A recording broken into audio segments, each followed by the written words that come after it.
Taifa likiadhimisha siku ya kimataifa ya watu wenye ulemavu, wazazi, walezi na mashirika yamehimizwa kuendelea kuwasaidia walemavu katika jamii.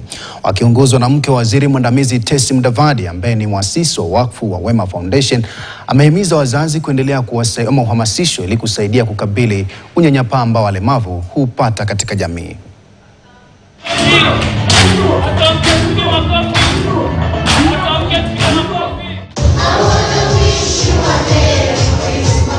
The other day I was talking to a lady who gave birth to a child with autism, and I think this is a message to men.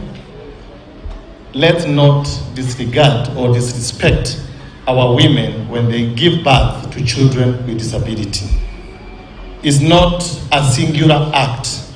We are both involved, men and women. It's not about a curse.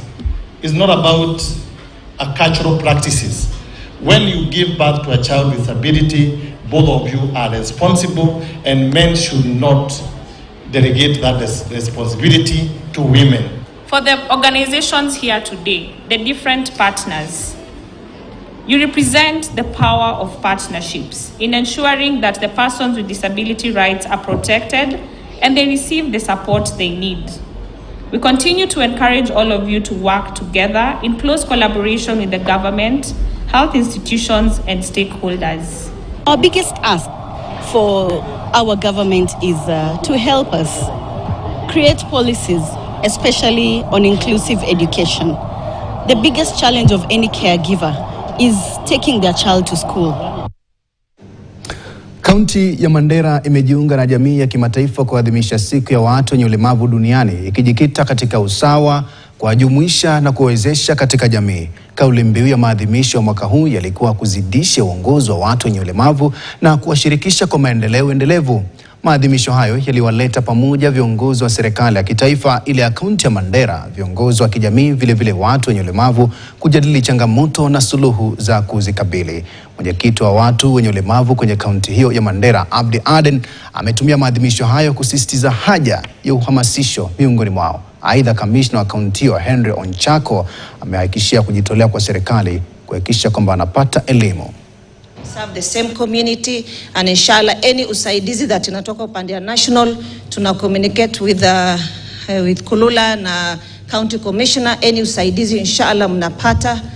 Ninahimiza wakahaji wote wa Mandera wasifiche mtoto yoyote ambaye ako na ulemavu uko nyumbani. Atokezwe, andikishwe, na serikali inatoa misaada mbalimbali kwa walemavu wale wamekuwa registered. We have no total right to participate, a public participation in Mandera County due to our weakness, our natural challenge. So we request our CCs to respect the person with disability, to give them their participation part of just like other society.